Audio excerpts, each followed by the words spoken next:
Good morning, gentlemen. Going to do a brief video this morning just because things are, um, the week's getting started off in a very interesting manner between the close last night and everything this morning, and market on the stock side opening up red on the futures as well. So, really just going to keep this brief. From an ideal standpoint, yesterday when we closed out the week, we would have closed out a little bit higher, probably closer to 39,000. We did not close below, as you can see. You can see the purple line there. We closed below it, came up, put in a bearish retest basically on it immediately after the week ended, and now we are testing support in some lower areas. Really, long story short, now I'll show you on another chart briefly. But long story short, we really want to see basically 37-ish hold up. If that doesn't hold up, you can, well, and really down to about 36, 30, 35, 36. If this level doesn't hold up, just assume that we're going to come down and put in a touch here. Whether that happens immediately or whether it takes some time, whatever the case may be, if we can't hold a support, you have to assume that we need to go down and retest a different level of support. So right now, that is exactly what we're doing.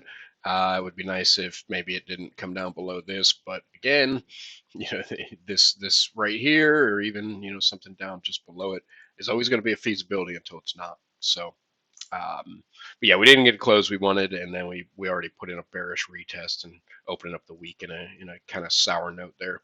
But that being stated, let's talk about what it would maybe take to get some sort of movement back to the upside, at least to avoid this kind of capitulative moment here. Let's zoom in a little bit and get our normal charts back together with some trend lines and such. All right, so zooming in, daily time frame, and just kind of circling back to that Elliott wave, the 8-wave bearish cycle. Wave structure. We're still there basically. I mean, admittedly, this impulse wave came up a little higher than it probably should have,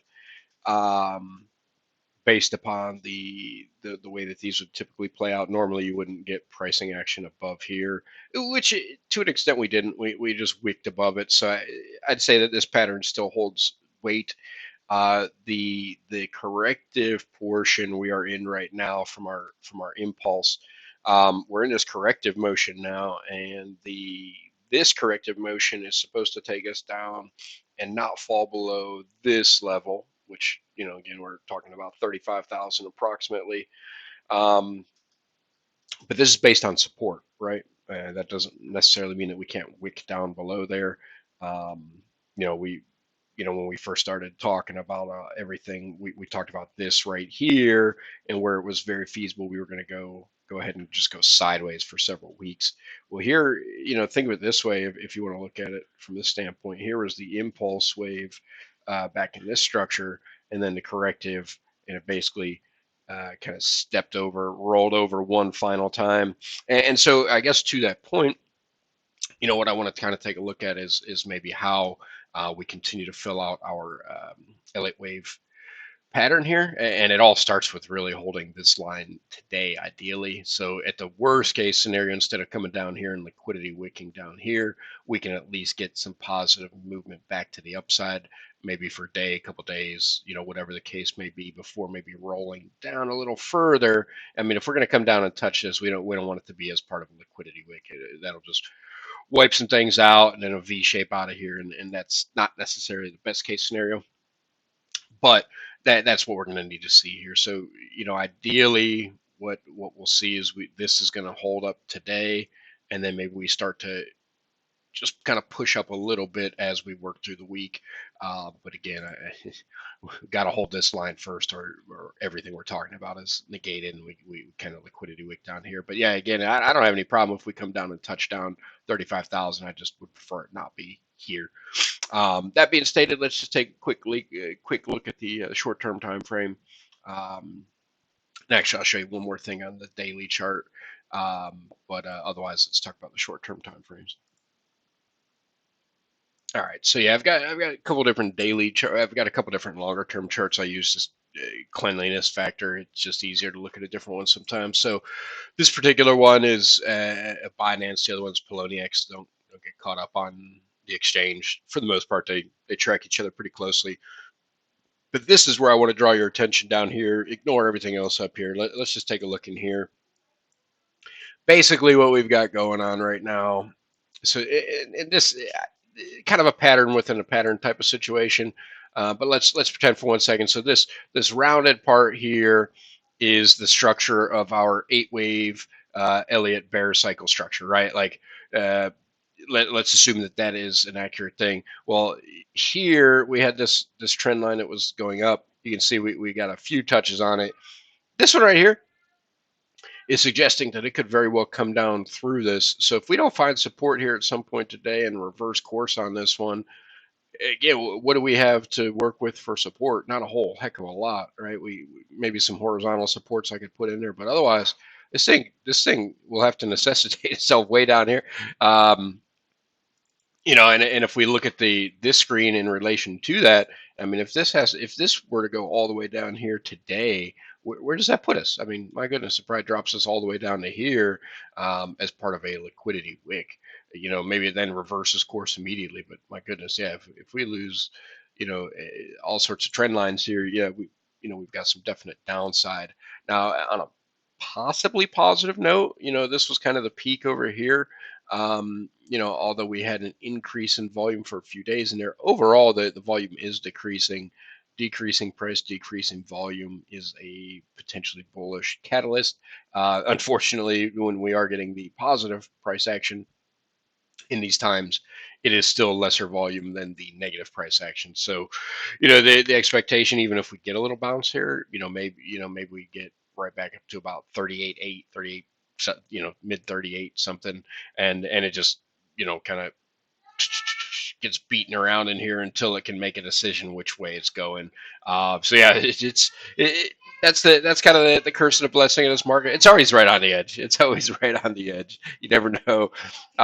You think you're gonna hold, you don't know, and you get stuff that. Oh man, it's a crazy market. But yeah, it's so for right now. Let's just hope we're holding. Let's take a look at the closer, shorter time frame, and let's just see how it looks right this moment. All right, so just quickly here, you're going to see this is a 5-minute chart. This is specifically KuCoin for what that matters. Real short story here. 5-minute chart. Lots of action that takes place. Impulse correction. Impulse correction. Impulse correction. Impulse correction. It high rates. The interesting thing is when I was looking at this a few minutes ago, obviously you can see 5, 10, 15, 20, 25. What 30 minutes ago it was down here looking like it was about to fall through the floor. All of a sudden now we're getting some decent positive price action. But it's essentially establishing a range at the moment until it breaks one side or the other. Can't really say if it's going up or down right this moment. This is good though. This is good. We've got some decent buy volume that has come in a couple of different spots there. We are making positive strides to the upside, and the RSI is trying to get above 60. That if the RSI can start to get above 60, that's bullish control territory, and that'll be a good sign.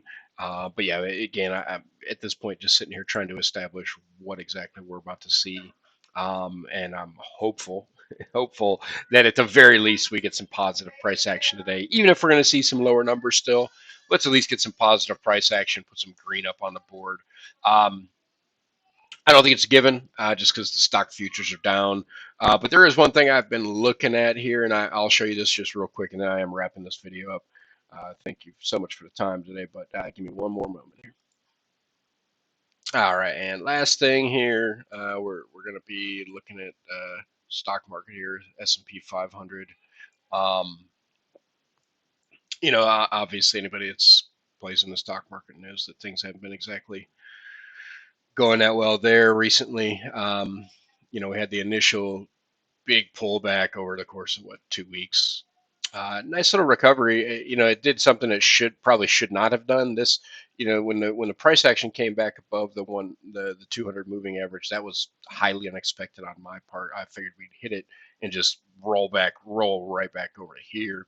Now the thing is, we came up, we got that positive price action, retested it, came back up. But we put in, unfortunately, a double top. So we essentially have gotten movement down to here. That's pretty darn close to where the double top would have measured to as far as a pullback. But here's going to be the thing. I've got these little these guys here for a reason, and essentially what I'm looking for is we need a double bottom on the S&P at this point. And even though this doesn't compare directly to Bitcoin, you can kind of see how it had a similar structure. We got this kind of, let's call it a bearish fake out, and we got above the 200 moving average, tested it out. Now it's back below it. Now the saving grace is going to be a potential double bottom, right, for both the S&P and Bitcoin. But ideally, it's not going to close a day below here. If we start to break below this level, um, realistically, I think that the S&P drops another 10%. So, let's hope for the sake of Bitcoin and for the sake of stocks that this level is going to hold up in this general region here. I could draw a little purple box, but yeah, this is the only thing that would give me pause on Bitcoin is that the S&P and Bitcoin have been tracking each other pretty closely lately. This is about as bearish of a cross as you can get short of the 50 moving across. So, fingers crossed that this thing doesn't just come rolling off the rails. But even if it does, that's going to lead to the excitement that we're all waiting for. But again, I really would not want to see this fall below here. Let's hope for the best. All right, gentlemen, I appreciate the time today. Hope you enjoyed the video. We'll talk soon.